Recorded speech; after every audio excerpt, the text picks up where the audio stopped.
ढेमा तीर्थ के आज से 5000 वर्ष पूर्व के स्वरूप के बारे में सोचते-सोचते कब आँख लग गई और जैसे ही पता चला कि सुबह हो चुकी है, हम तुरंत है जो भागे-भागे स्नान करके और बढ़ते हैं मंदिर की मंगला आरती के दर्शन करने के लिए। मंगला आरती के दर्शन करने के पश्चात हम आगे बढ़ चलेंगे अपने द्वारिका गंतव्य के लिए। आइए चलते हैं मंगला आरती के दर्शन के लिए।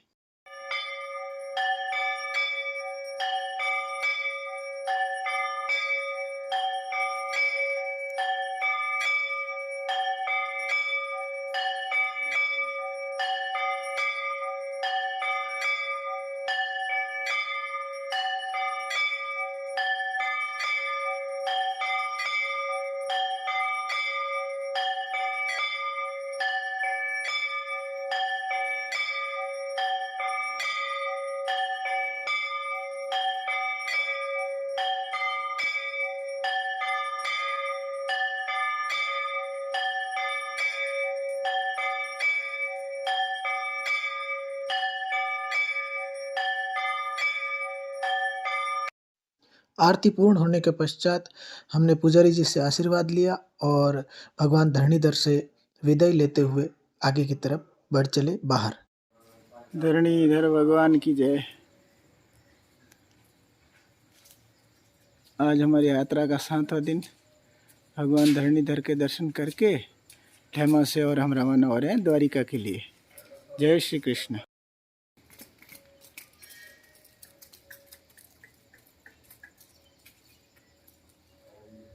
जय श्री कृष्ण। द्वारिका अब भी हमसे लगभग 477 किलोमीटर दूर है। ढीमा से आगे 6 किलोमीटर आ चुके हैं और हमें इस तरफ जाना है वाव। वाव से आगे हम लोग जाएंगे वाव से आगे सांतलपुर। ममाणा भी आएगा रास्ते में। सांतलपुर से फिर हम आगे बढ़ेंगे संचाणा और जामनगर की तरफ। ठीक है, मिलते हैं वहाँ पे आगे। दिन में लगभग 10 बज रहे हैं और हमने प्रवेश किया है गुजरात के वाव विलेज में। अभी हम वाव में बैठे हैं, पानी वगैरह पिया और अब हम जाएंगे यहाँ से आगे सांतलपुर की तरफ। ठीक है, अभी हम वाव से निकले हैं सांतलपुर के लिए और गूगल ने हमें ऐसे ऐसे रास्ते बताए। ये देखिए पीछे, मतलब गांव का लोकल बंदा नहीं जानता होगा वैसे रास्तों से गूगल हमको निकाल रहा है। हाँ, धन्यवाद इस गूगल का। ये शॉर्ट के चक्कर में एक बार तो हमें नर्मदा नहर में घुसा दिया। एक साइड में वो किसान ने झटका मशीन लगाई हुई और दूसरी साइड में 10 फीट पानी बह रहा नहर का। बड़ी मुश्किल से निकले, आंटों से भर गए। कभी कभी गड़बड़ कर जाता है गूगल, पर आज हमें रास्ता दिया है ना, वो वास्तव में बहुत टॉप का रास्ता है। ठीक है, तो आगे मिलते हैं किसी और नई जगह पर। हमें बीच रास्ते में यहाँ पे एक ये नहर है और उसके पुल के ऊपर से हम निकल रहे हैं। अभी हम चल लिए हैं सुबह से लगभग 20 किलोमीटर और 20 और चलना है। फिर हम शाम को पहुँचेंगे सुई गांव, और सुई गांव में ठहरने खाने पीने की क्या व्यवस्था होती है वहाँ जाकर ही बताएंगे। बीच में कौन से गांव आते हैं आपको करते हैं अपडेट। हाईवे है, ट्रकें चल रही है और पैरों की हालत तो आपको पहले से ही पता है।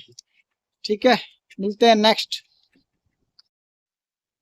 ये वाव से निकले तब हमने सोचा था कि 4-5 किलोमीटर पे कोई गांव मिल जाएगा या ठहरने की जगह मिल जाएगी। भाई साहब, पूरा का पूरा हाईवे है और उस हाईवे पे आप बिलीव नहीं करोगे कि मतलब कहीं पर भी एक ठीक से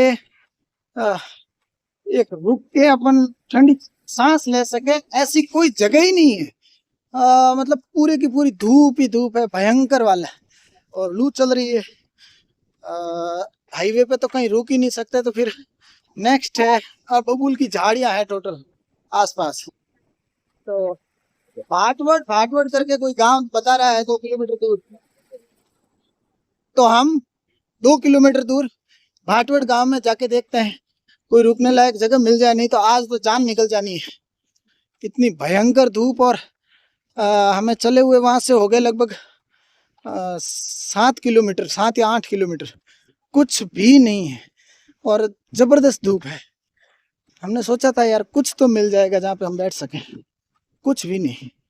चलो भाटवड़ गांव में मिलते हैं। ये जो पीछे की साइड में आप देख रहे हैं इधर, ये पीछे की साइड में जो भक्त दिख रहे हैं ना, ये मेरी लाठी की सीध में ये भक्त हैं, वो जा रहे हैं बाबा के। तो इन्होंने पूछा कि भाई आप कहाँ जा रहे हो, तो हमने कहा कि बाबा का जो कृष्ण अवतार था, मतलब उससे बड़ा अवतार, हम बाबा के जा रहे हैं, आप बाबा के जा रहे हो। तो ऐसे मिलन हुआ यहाँ पे बाबा और बाबा के भक्तों का। फिर मिलते हैं आगे। शाम के समय हम सुई गांव पहुंचते हैं और चले जाते हैं माँ शक्ति के धाम में ठहरने के लिए। अभी हम हैं सुईगाम से 3 किलोमीटर पहले, यहाँ पे नाइट होल्ट किया है। अपने क्या नाम था जिन्होंने अपन को यहाँ पे भेजा था? ईश्वर भाई राजपूत ने कहा कि इधर माँ का कोई धाम है, तो भरवड़ जाती है, उनका ये धाम है शक्ति धाम, बहुत प्यारा बना हुआ। और हमें यहाँ पे खाना पीना सब मिला और माँ की कृपा से हमें रुकने की सारी सुविधाएं मिली। नहाने धोने की बहुत बड़ा परिसर है भाई साहब। इस परिसर को देखोगे ना तो आपको लगेगा कि यह है क्या, मतलब बहुत लंबा चौड़ा परिसर, बहुत लंबा चौड़ा और बहुत अच्छी व्यवस्था है। और बिल्कुल खेतों के बीच में आया हुआ ये शक्ति धाम है ना, लगभग 4-5 बीघे की जगह में फैला हुआ। चलो आपको दर्शन करवाते हैं।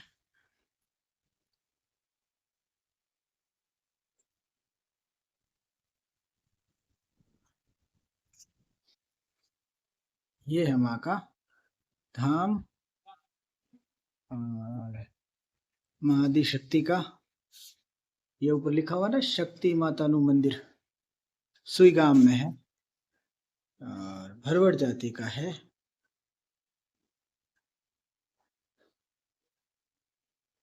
जो गोपालक होते हैं वो भरवड़ कहलाते हैं, जैसे कृष्ण थे ना गोपालक।